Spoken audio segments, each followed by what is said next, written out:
Fox News alert. The Harvard Crimson, a student-run newspaper out of Harvard, is now reporting that their president, embattled President Claudine Gay, is set to resign imminently, reporting she's planning to do so this afternoon. She's been in the position just 6 months. She's now facing lasting criticism about her alleged inability to manage anti-Semitism across the campus and protect Jewish students. She's also facing nearly 50 accusations of distinct incidents of plagiarism in her publications, her academic publications, all this coming to a head. It looks like this afternoon, Harvard Crimson and the Boston Globe are now reporting that she is going to step aside and announce her resignation imminently. All right, so for today, we're going to be covering the big news that just came out that Claudine Gay has now resigned as the president of Harvard. And as you can see here, many different publications are covering this. Even Wikipedia over an hour ago just updated her page as well.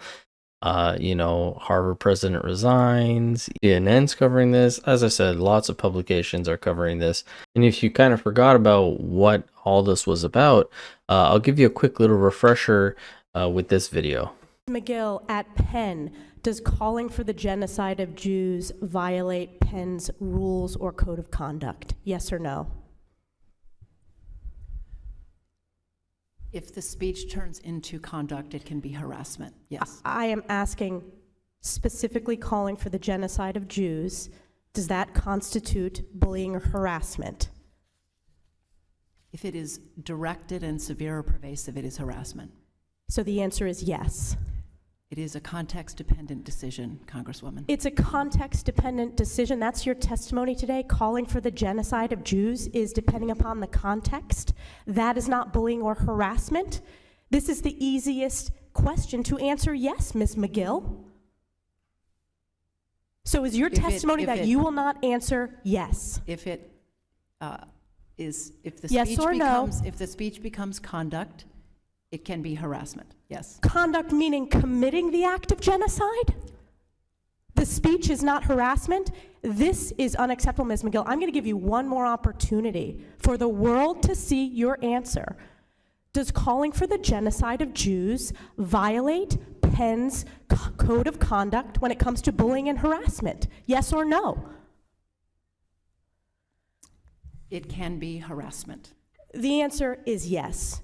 And Dr. Gay, at Harvard, does calling for the genocide of Jews violate Harvard's rules of bullying and harassment? Yes or no?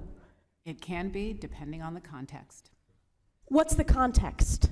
Targeted as an individual, at an individual. It's targeted at Jewish students, Jewish individuals. Do you understand your testimony is dehumanizing them? Do you understand that dehumanization is part of anti-Semitism?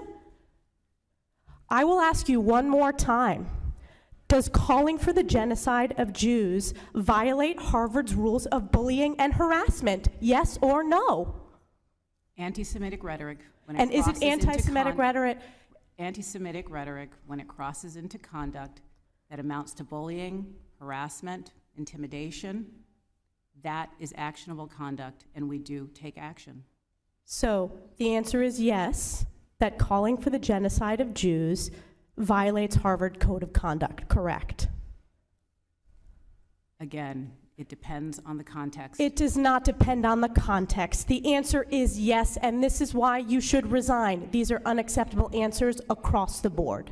So that video was back in December of 2023, or alongside two other presidents of prestigious universities, could not answer that simple question of, is calling for the genocide of Jews against any of these universities' policies. And the most creepy one was Liz McGill, where she just kept smiling, as you could see. Very uncomfortable, very, very weird. It kind of seemed like Stefanak there was giving them an alley-oop so that they could just slam dunk that question with saying yes, because I think if you were to put in context any other group of people, say a bunch of white people walking around with KKK hats and saying, saying certain things towards, black individuals, or take any other race or any other group of people, you would say that that is hate speech, that it's inciting violence or harm to individuals of a certain group, minority, race, whatever you want to call it, religion, etc., etc. Yet these ladies, for some reason, could not say yes. They had to keep saying it depends on the context. And even when Stefanak grilled Gay a little bit more on certain things, this was her response again. A Harvard student calling for the mass murder of African Americans is not protected free speech at Harvard, correct? Our commitment to free speech... It's a yes or no question. Is that corrected? Is that okay for students to call for the mass murder of African Americans at Harvard? Is that protected free speech? Our commitment to free speech It's a yes or no extends- question. Let me ask you this. You are president of Harvard, so I assume you're familiar with the term intifada, correct? I've heard that term, yes. And you understand that the use of the term intifada in the context of the Israeli-Arab conflict is indeed a call for violent armed resistance against the state of Israel, including violence against civilians and the genocide of Jews. Are you aware of that? That type of hateful speech is personally abhorrent to me. And there have been multiple marches at Harvard with students chanting, quote, "There is only one solution, intifada revolution," and, quote, "globalize the intifada." Is that correct? I've heard that thoughtless, reckless, and hateful language on our campus, yes. So based upon your testimony, you understand that this call for intifada is to commit genocide against the Jewish people in Israel and globally, correct? I will say again, that type of hateful speech is personally abhorrent to me. Do you believe that type of hateful speech is contrary to Harvard's code of conduct, or is it allowed at Harvard? It is at odds with the values of Harvard. Can you But not our say here that it values is against the also- code of conduct at Harvard? We embrace a commitment to free expression, even of views that are objectionable, offensive, hateful. It's when that speech crosses into conduct that violates our policies against bullying, harassment, Does that speech and not intimidation. cross that barrier? Does that speech not call for the genocide of Jews and the elimination of Israel? When You that speech- testify that you understand that is the definition of intifada. Is that speech according to the code of conduct or not? We embrace a commitment to free expression and give a wide berth to free expression, even of views that are objectionable. You and I outrageous, both know and that's not the offensive. case. You are aware that Harvard ranked dead last when it came to free speech. Are you not aware of that report? As I observed earlier, I reject that characterization. It's the of our data shows campus. it's true. And isn't it true that Harvard previously rescinded multiple offers of admissions for applicants and accepted freshmen for sharing offensive memes, racist statements, sometimes as young as 16 years old? Did Harvard not rescind those offers of admission? That long predates my time as president. But you so I can't understand speak. that Harvard made that decision to rescind those offers of admission. I have no reason to contradict the facts as you present them here. Correct, because it's a fact. You're also aware that a Winthrop House faculty dean was let go over who he chose to legally represent, correct? That was while you were dean. That is an incorrect characterization of what transpired. What's the characterization? I'm not going to get into details about a personnel matter. Well, let me ask you this. Will admissions offers be rescinded or any disciplinary action be taken against students or applicants who say, "From the river to the sea" or "Intifada," advocating for the murder of Jews? As I've said, that type of hateful, reckless, offensive speech is personally abhorrent to me. So as you can see there, again, Stefanak seemed like she was giving her some pretty good, easy questions for her to just say.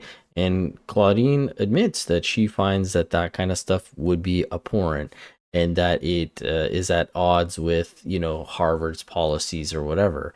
Now, within that clip that you just saw, there was a little bit more context given by Alan Dershowitz, who is a, I think, prominent Jewish lawyer, who was being interviewed by Forbes. And I want you to listen to his answers in regards to the Intifada question. He goes into a little bit more depth of when she was dean, and the case that Stefanak was talking about in regards to Claudine helping get somebody fired basically for representing an individual who happened to be Harvey Weinstein, and how Claudine actually probably wasn't well suited for this position, which has also become a topic of conversation. As you saw from the opening clip, 50 cases of plagiarism have come out against her. And the plagiarism thing is a big deal because it's a big no-no in regards to their policy. And if she actually did plagiarize a whole bunch, then she shouldn't have been able to move up in the ranks as she did. But as I said, this is Alan talking about these things. I've found one of the things about the testimony is, had I been answering that question, I think it's to immediately associate the term intifada with Jewish genocide seems, it's one interpretation, but when I've spoken to some people in marches, they consider it uprising, rebellion. Do you think it's fair to just... The question was, what would Harvard do if somebody called for the genocide of Jews? She could easily have said, intifada doesn't mean genocide. And then the question would have been, but what if somebody calls for genocide? And she gave the same answer. Here's what her answer should have been. Under the policies that Harvard has had for many, many years, including the firing of Larry Summers, including rescinding of admission statements, under those standards, of course, calling for the genocide against the Jews violates Harvard's rules. Period. Stop. End of the paragraph. End of the book. Let's start with how you view her in general, because she's been on your radar prior to her congressional testimony. She was always the wrong person at the wrong time for the wrong job. When she became president of Harvard, she had been the dean of Harvard College and had been a disaster. She was kind of instrumental in what's called the safeism policy. That is, keep students safe from dangerous ideas, but don't protect them from violence. She has applied a double standard. She's presided over an administration which canceled lectures by people who believe there are two genders, canceled lectures, rescinded invitations and acceptances to students based on what they might have said in high school to a friend. Harvard became the worst school in the United States for free speech. Recent championing of the First Amendment is very questionable.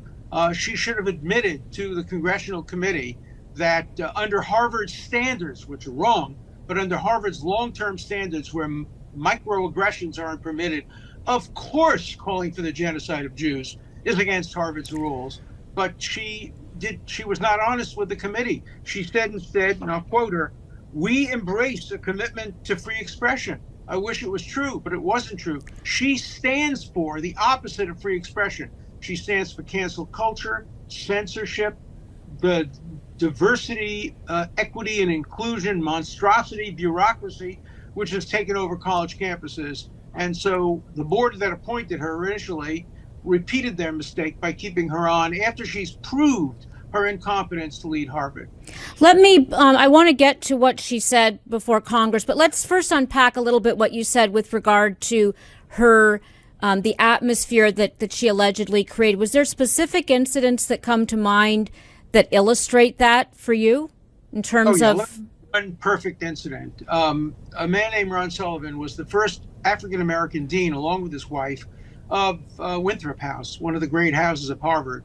And he, under the Constitution, was asked to defend Harvey Weinstein, which he did for 1 month. She led the campaign to fire him because he made students feel unsafe. She said, if you're a dean, you have a pastoral responsibility to keep students safe. And she said he didn't adequately explain why he defended Harvey Weinstein, as if a lawyer has to explain why he exercises a constitutional obligation under the Sixth Amendment. So she was responsible for creating this atmosphere. Under her presidency, lectures have been canceled, admissions have been canceled, an atmosphere of intolerance has pervaded the campus. Not only that, but Harvard itself has a terrible policy. Just about a decade earlier, the great president of Harvard, Lawrence Summers, was fired by the Harvard Corporation because he said something that suggested to some that men and women may have unequal capacities in math, physics, and other subjects. That was not protected speech. But calling for the genocide of Jews is protected speech. Now, I know that clip was a little bit long, but just to give you a little bit more context of what exactly I was talking about. Now, this article goes on to say that she resigns amid the claims of plagiarism and anti-Semitism backlash. However, right here, it states that in her resignation letter, Gay announced that she will be returning to her position as a member of the faculty. So she's only resigning from being the president of Harvard, which again was a very short 6 months compared to anybody else. And she states, as I now return to the faculty and to the scholarship and teaching that are the lifeblood of what we do, I pledge to continue working alongside you to build the community we all deserve. Now, again, if these claims of plagiarism are true or, concrete and definable, I don't understand how she can go back to teaching at Harvard at all or being in that position that she was, seeing as she got into that position, it seems like under faulty pretenses. But to play devil's advocate, I'm sure she's not the only one that's ever done this, right? I'm sure we would have to scrape through all of the people's histories on if they've done any sort of plagiarism, if they've cited it properly or not. I definitely feel like there is a bit of a target on her back, especially after this hearing, and in particular with the anti-Semitic stuff, that they've just decided to go a little bit deeper, dig up some extra stuff like the plagiarism, which again, if that is Harvard's policy, I'm full for it. But again, I don't think she's the only one that's ever done that to get up or higher in a position, right? So unless we're going to kind of go back and comb through all of the previous people's or professors or whoever deans or presidents' writings to double check, triple check that they didn't plagiarize as well. Some might say that this was definitely a witch hunt, which was a successful one.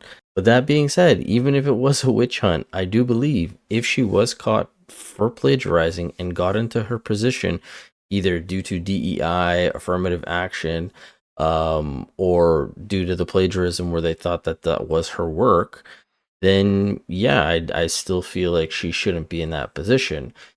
We should be basing it off of meritocracy, and that's basically it. Now, it's not to say that her other works weren't good, and the ones that she didn't have any plagiarism in weren't, up to par where she could have been in this position. But if any sort of plagiarism was found, then yeah, I don't know. Again, if that's the policy, that's the policy. With that being said, I'd love to hear from you guys. What do you guys think about this whole situation? As I said, this is 2 down. There's the one last president of the university to go. However, she is Jewish, so who knows if they'll actually get her out successfully as they did with McGill and now Gay. But again, leave your comments in the comment section below, and I will catch you guys on the next one. Thanks so much.